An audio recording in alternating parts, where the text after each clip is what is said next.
Hi. So the panel for this movie, I'm speaking in my more serious tone because this really chills me. I'm at a point in history in my life where I'm sometimes afraid, and I've never been afraid to be in this country before. And after the last election, the next day I canceled all of my appointments, and I took an official day of mourning because I was afraid that we were going toward a tyrannical or authoritarian regime, and I didn't want to over-dramatize it or anything, but this movie, I picked this panel in particular today because they all have journalism backgrounds and experience. And so Richard Roper, will you come out? He was at the Chicago Sun-Times. Brenda Butler from the Chicago Tribune. You're leading, why don't you sit there? And Matt Zollerseis.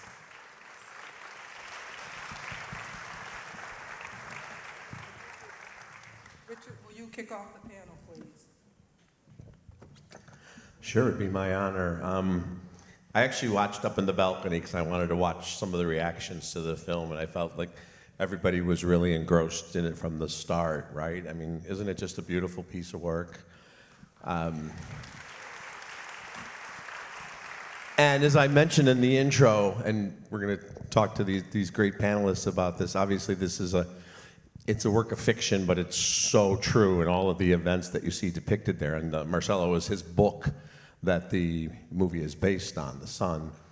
But one of the things I wanted to talk about before we get into some of the political and journalistic elements is what I mentioned, the dynamic of the family. And one of the things I love so much about the performance from Fernanda Torres is a mother of 5, and you see a lot of great depictions of mothers in movies, but I love the way how she calibrated each relationship and knew exactly how much each child could handle in terms of the emotion and what they were going through. And for a film to take the time to demonstrate that, and I thought all of the young actors were amazing too, right? I mean, they got that sibling dynamic. So before the film, takes such a dark and heavy, but ultimately, I believe, inspirational turn, those early scenes, the ice cream shop, the first ice cream shop, and of course they're at the same table later on, but I just thought that was just so lovely and so, it's the kind of thing, if you haven't talked to one of your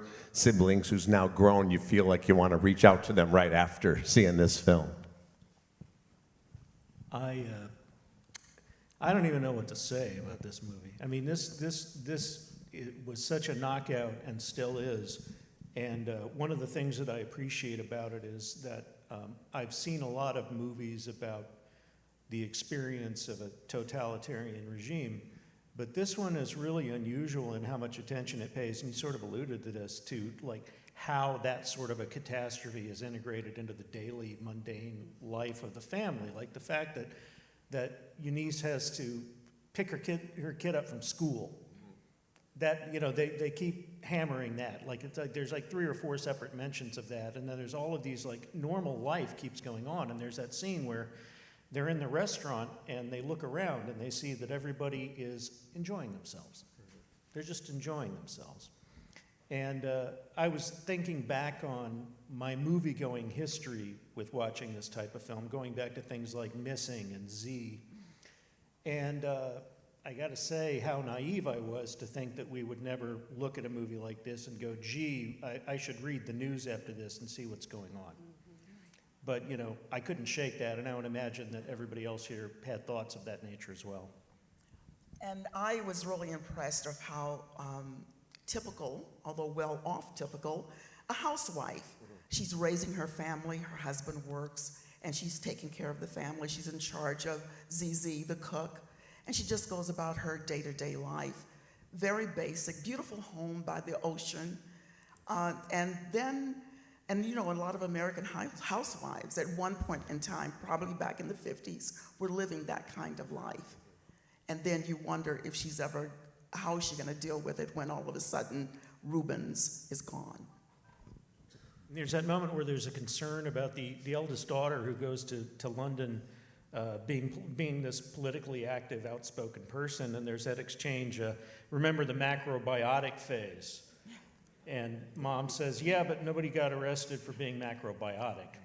Another one of those like gallows humor, that everyday sort of gallows humor that people experience in these Right. situations. This film was a Sony Pictures Classics film of Michael Barker's, and he won an Academy Award for this film. Fernanda Torres, he tried to bring her here to Ebertfest, and again, excuse me, here is my, she couldn't come, and the reason I'm hesitating, I just keep thinking, the thought that we talked about yesterday, the fact that in America, one of our guests couldn't come from Canada because he was afraid to cross the border because some of the professors had been warned. He sent me a copy of the letter that they sent to the professors in Canada saying they can't protect them if they come. And so Nate and I had to make a decision, and we decided that Guy Natton, we couldn't guarantee him that nothing was gonna happen when he crossed the border. I can't believe that. In America, you know, I grew up, one of the songs I loved as a kid growing up is, I like the United States of America. I like the way we all live without fear. I like to vote for my choice, speak my mind, raise my voice. Yes, I like it here. I am so lucky to live in America, and I am grateful each day of the year, 'cause I can do as I please, 'cause I'm free as a breeze. Yes, I like it here.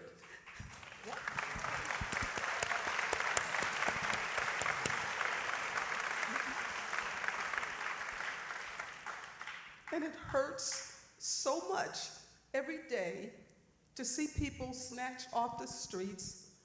And like I said, it's not a Republican thing or a Democratic thing. For me, it's like right and wrong. I love this democracy. And I don't want to see us lose it.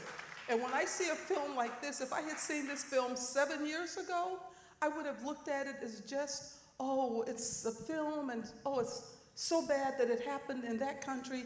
But I always said it could never happen here. I was a political science major, a trial attorney, and I always, in discussions with my friends, I always said, we are so lucky we would ask theoretically, what would you do, or what would you have done if you lived in Germany in 1939, or if you lived in,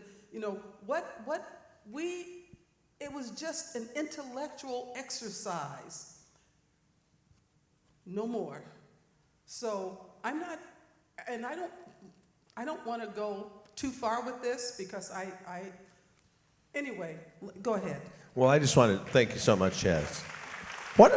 You have such a beautiful voice, too. You really do, because when they talk about singing from your heart, you really do, and I love that. In terms of this film itself, some of you might know that there's a far-right movement in Brazil that's in denial about all these forced disappearances, and this never happened, and they were calling for a boycott of this film, and too bad, but it was the highest-grossing movie in Brazil, I think, in the last 7 or 8 years, and obviously has become an international sensation as well, and many accolades, so. Well, what would we do if it was, what would I have done if I was in Nazi Germany in the 1930s? I can't remember who said it. It may just be a saying, but, whatever you would have done is whatever it is that you're doing right now. That's what you would have done. That's true for everybody. And there are people out there who are literally risking their lives to try to put the brakes on whatever's going on. And a lot of us just don't even know where to begin. And that's part of what makes it so terrifying. And I wanted to bring Roger into this. And Chaz, thank you so much. Thank you so much for showing this movie and for being the person that you are. Really. I mean, Chaz has, I've worked for so many, I just got to say, I've worked for so many editors and publishers over the course of my unfortunately long career, and nobody has the heart of Chaz Ebert. Nobody.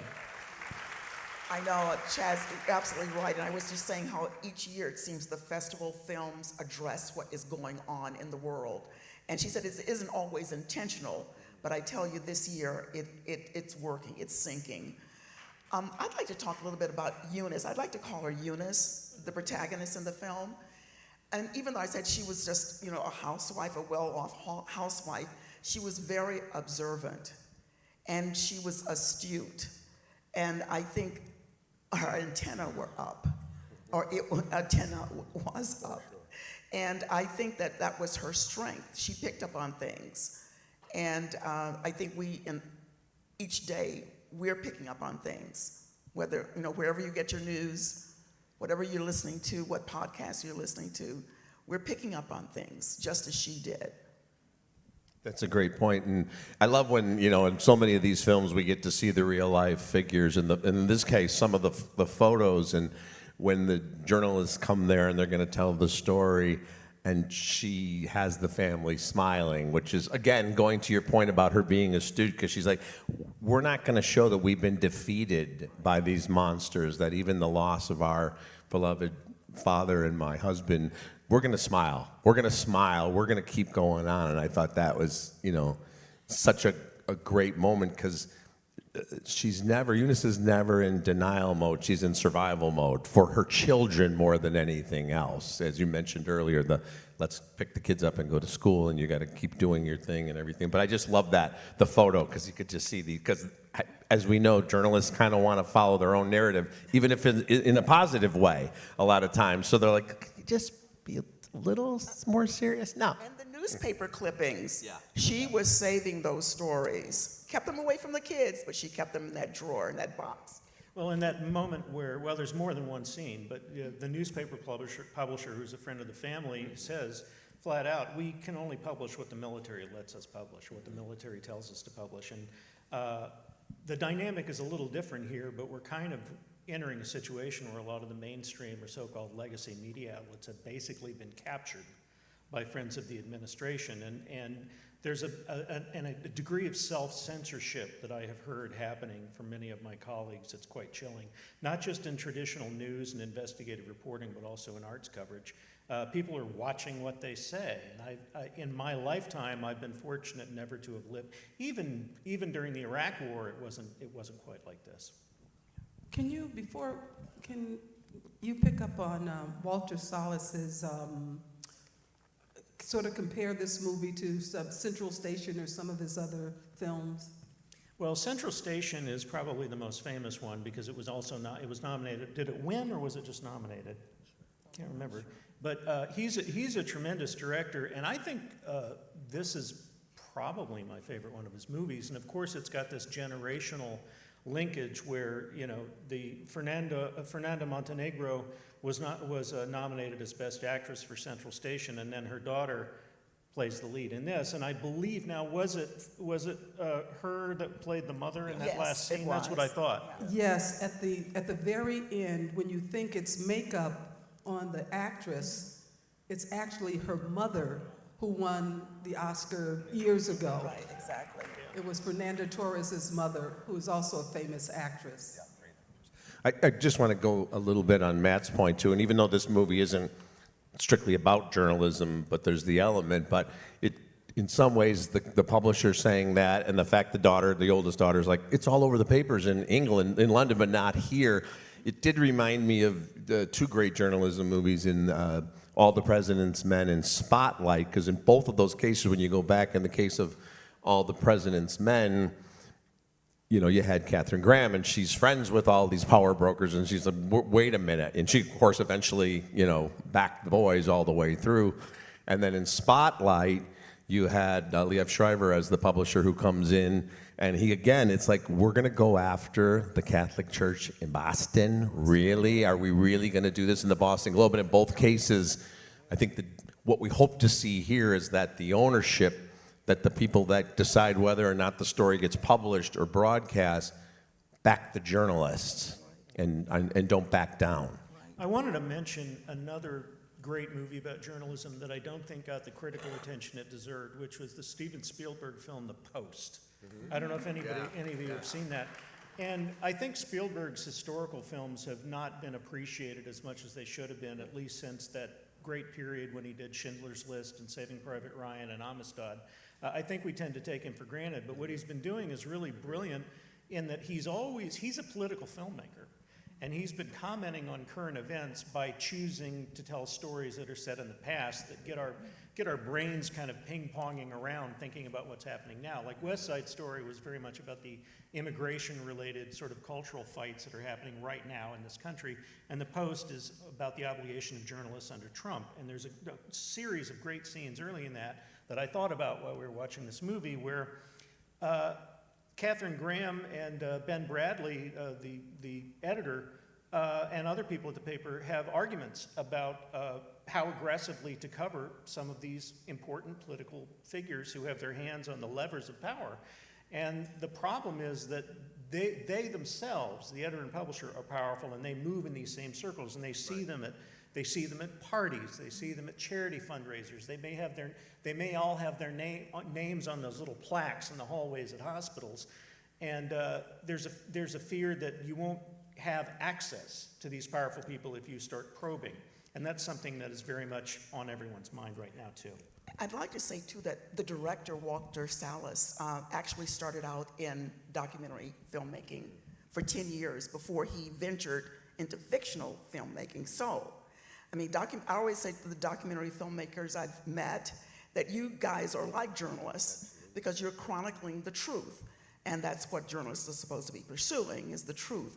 So that Walter Salles, starting out in documentary filmmaking, segues into this. This film is based on Marcello's book, memoir, but it has a documentary feeling to it because it's factual. And there were two places I read where he did fill in because they didn't really know what happened between those times. But basically, he's chronicling the past in a truthful way. And there's something to be said for the structure of it, that it takes place over 3 time periods. And I think a lot of times when I see films that are about real people, real historical figures, that often they'll lean on this crutch of a journalist arrives at somebody's house and to interview the person. Yes. And they're constantly flashing back to them, and then this happened. And they don't... The Glenn Miller song, or, Right, you know, exactly, String of Pearls, right. and we know it's World War II, Yeah. or, Yeah, It'd exactly. be nice, it's the 60s. Right.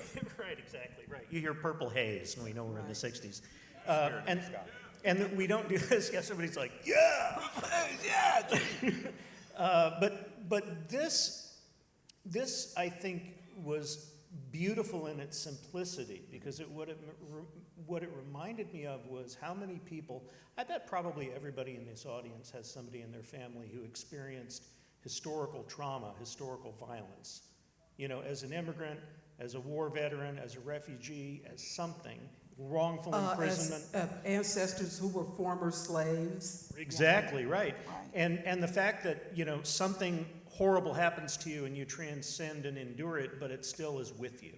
And that scene where she's looking at the TV, and before they even tell you in the final credit that she's suffering from Alzheimer's, you kind of know it. You know that there's some part of her that is always thinking about her husband and about that horrible period. Right, exactly. And she wasn't afraid of the media, if you guys noticed. Any opportunity she Wasn't had, afraid of the media, whether it was was a not. tabloid or whatever. And she the was death telling her certificate, story. let's do it, here it Let's do is, it. you know, yeah.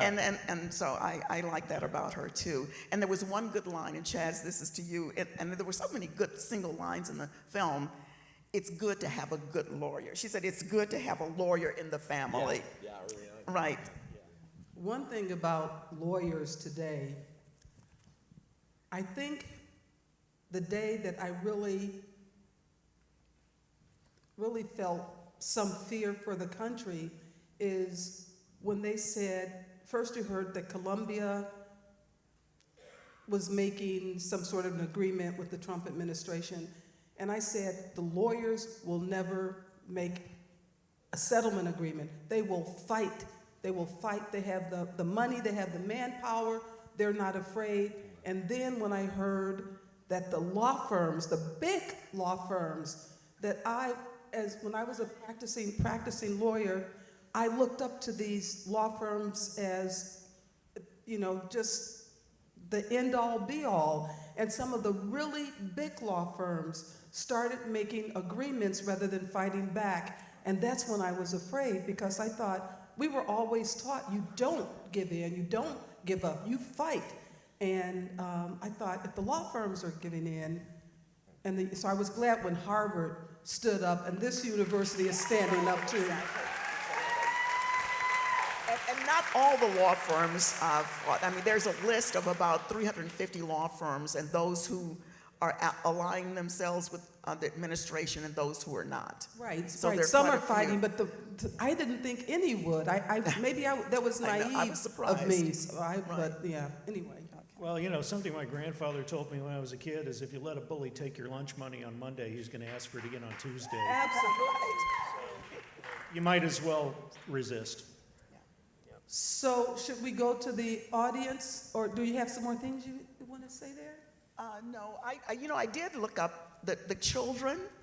They actually, some of them are journalists, some of them are lawyers, and they're kind of like the age of the people in this audience by now. So anyway, I was impressed that most of them, and then Marcello is a filmmaker and an author, but they all are doing well for themselves. So that's all I want to say. Do we have microphones in the audience? Right here, yes. Hi, thank you so much.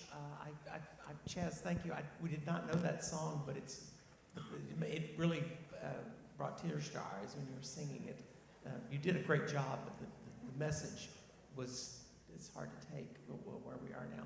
I think one of the things that bothers me, outside the fact that our director tonight is not here, is the fact that Professor Timothy Snyder at Yale went to the University University of Canada. I'm not sure which. Several of the faculty members. He wrote the short but extremely useful book called On Tyranny. I don't know if you're familiar with it, but it says the first thing he says that do not obey in advance. And what Chaz was just saying was exactly what we're seeing with these deals being made. Oh, we're making a deal. And I just thank you so much. And I just think that was I'm glad this film was shown today. Thank you. Thank you. Microphone? Next question, in the balcony, in the center. Balcony center. Yes. I just wanted to say that years ago I saw the film Traffic about drug distribution and so forth, and I walked out and I told my husband that was the scariest film I'd ever seen. And of course, over the years that played out, that became a huge, huge crisis. And I now feel like this is the scariest film I've ever seen, because I see what's happening, I read, I listen, and it is just terrifying. So I just wanted to share that with you. Traffic is 25 years ago, believe it or not. If you go back, and the cliche about a film holding up, it's a brilliant film. Microphone, right in front here. This is year 23 for me, and the first time I've been able to make a comment, ask a question. I was thinking of... What's your name first? Oh, I'm Reverend Karen Bush. Oh, hello, Reverend I saw Karen you in Bush. Chicago at that play that we talked for a while. Anyway, took me there to the countless families throughout history that have had terror in the middle of the night, whether it's Palestinian, Israeli, throughout human history. And I'll just say that anything you guys want to comment about that, how this has been real for a long time, and countless families have gone through what this family has gone through, and it's happening in our country today, as you pointed out. I really didn't have a question other than say I'd love to hear you speak more. Well, and what is the phrase? The banality of evil, right? And again, this film pays such attention to detail, because those men who come knocking on the door, they don't have to, you see a gun, but it gets put away. They're not throwing people around and, hurling them against the wall. It's more chilling and more menacing because they're just kind of there, and they just settle in, and they're interacting with the kids, and they have a plate of food, and that makes it even more terrifying. And the way the house goes from this place of light and family, it's that one house, and this is generational and across cultures. There's always that one house in the neighborhood where everybody loves to gather and have a great time, and then the curtains closing, and you see the house just getting smaller and darker. One of the most chilling moments in the entire film for me is when she's in prison, and there's that one jailer who is as nice to her as he can be. But at one point, I think it's his last scene with her, he says to her, "I want you to know that I don't approve of this." Yeah. Well, thanks, I guess. But that's how a regime like this operates. Probably almost everybody in that prison on some level doesn't approve of what's going on, except for the people who are really into it. And if we were to follow that guard's life as he left, we'd see that he's fearing for his own family because he signed up for maybe a different type of military. We don't know, but that's Well, and of course, how is that any different from our own legislators who some horrible, atrocious thing happens and they issue a statement of how concerned they are? Right, exactly. And some research, I'll just say this, the New York Times, you probably know her, Matt, Allison Wilkinson. Alyssa, sorry. And she talked about 3 films before she was talked about I'm Still Here. Azor, which you guys are probably familiar with, The Eternal Memory, and Argentina 1985. And these were documentaries, but mostly the South American countries, not here in the US of A. So South America is not that far from us, right?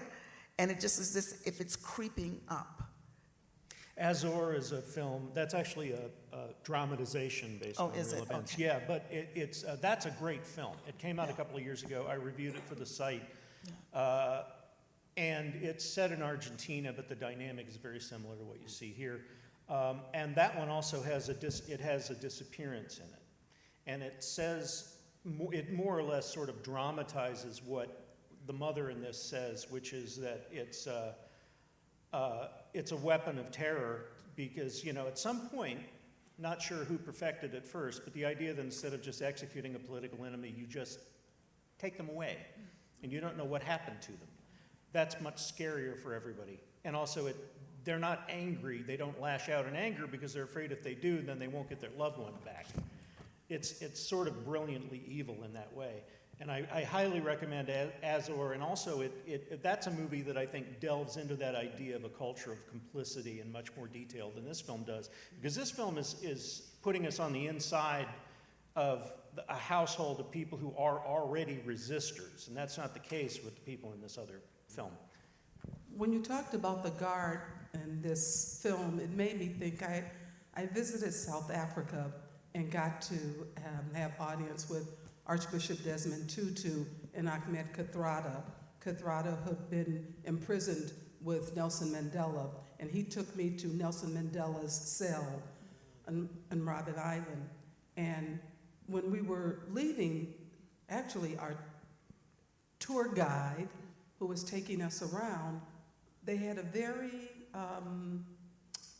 friendly relationship. And I said, who is that man? You seem to really like him. He said, he was one of the guards when we were in prison. He was one of our jailers, but he had more humanity than the others, and he made sure that we ate. He made sure that we didn't starve. And I said, you're friends with the person who guarded you? And he said, yes. you have to forgive. Otherwise, you just remain a prisoner, so.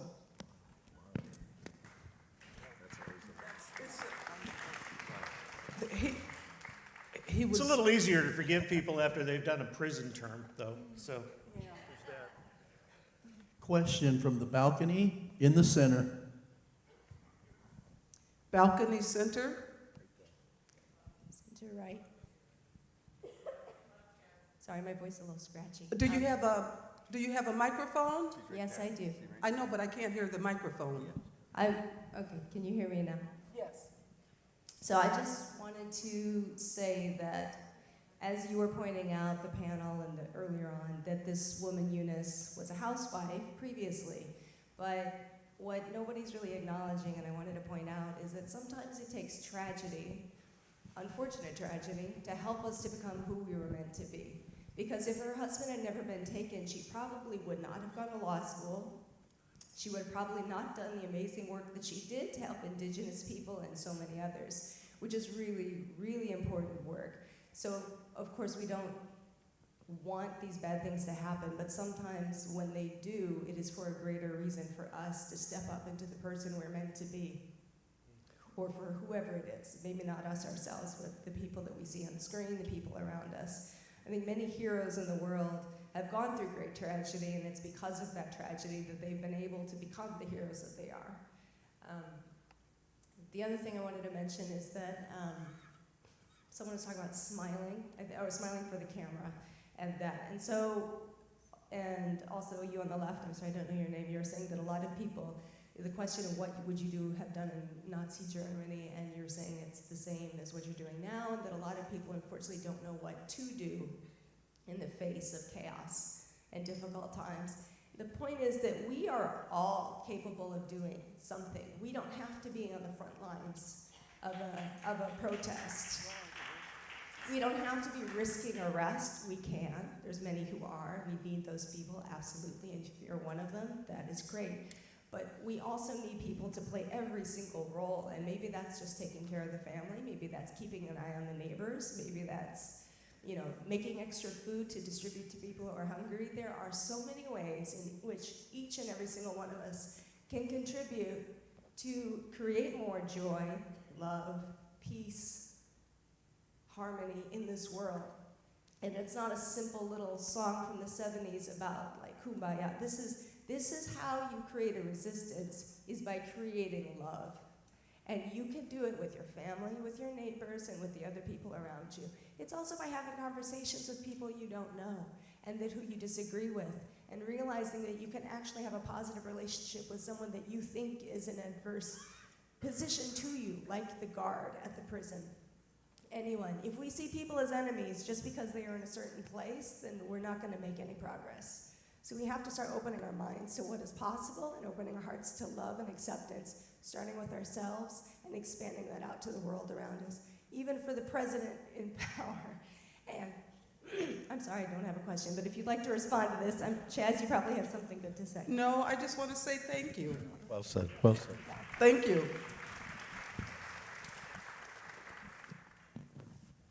I will sort of partially answer that. During the first Trump administration, I kind of decided that I wasn't going to have political discussions or arguments with people in public. If I saw somebody wearing a t-shirt that was sort of offensive racially or misogynistic or just kind of fascistic or something, I was like, I'd be here all day if I was calling everyone out, and I might get shot. So I just didn't do it. But I've started doing it to a limited degree, and I've had some good results with it. And the thing that struck me the most was a lot of the people who agree with, or at least don't have a problem with what's going on, don't read the news. They don't read the news. And that was the one constant in all the conversations I've had, is like, sometimes I would tell them about things that were happening legally and illegally right now, and they didn't know. And it's that closed ecosystem that we're in, I guess. There's this big fight going on now between Bill Maher and Larry David. So Bill Maher had a dinner with, with President Trump at Mar-a-Lago, and wrote this article about how Trump was much better than he expected him to be or something. I didn't read the whole article, but Larry David, I haven't read this yet, but somebody told me he did a parody article. Bill Maher's article was, I had dinner with President Trump and he was good or something like that. And they said Larry David's article is, I had dinner with Hitler and he was good. He was better than I thought he was going to be. And so it just, I don't know. Well, two things about that. One is it reminds me of the great moment in The Producers where the guy who knew Hitler says, not many people know that the Fuhrer was a terrific dancer. And the other thing is, boy, I hope that this Bill Maher, Larry David thing turns into like a Kendrick Lamar, Drake sort of beef. Because we need the entertainment. Yeah. We have a question. Question? To your left, down here. Oh, yes. Hi. This movie came out in September, late September, I believe, of 2024. I'm curious when you chose it and what was the process by which you chose it, or why did you choose it? It turns out to be very prescient. So Nate and I chose the movie because we had seen it. I'd seen it at a critic's screening, and Nate, and also because it was a Sony Pictures Classics film, and I was very interested in Fernanda Torres, and Nate and I asked Michael Barker if we could have the film for the film festival. We didn't know that it was going to be even more relevant by the time it got to the festival, so.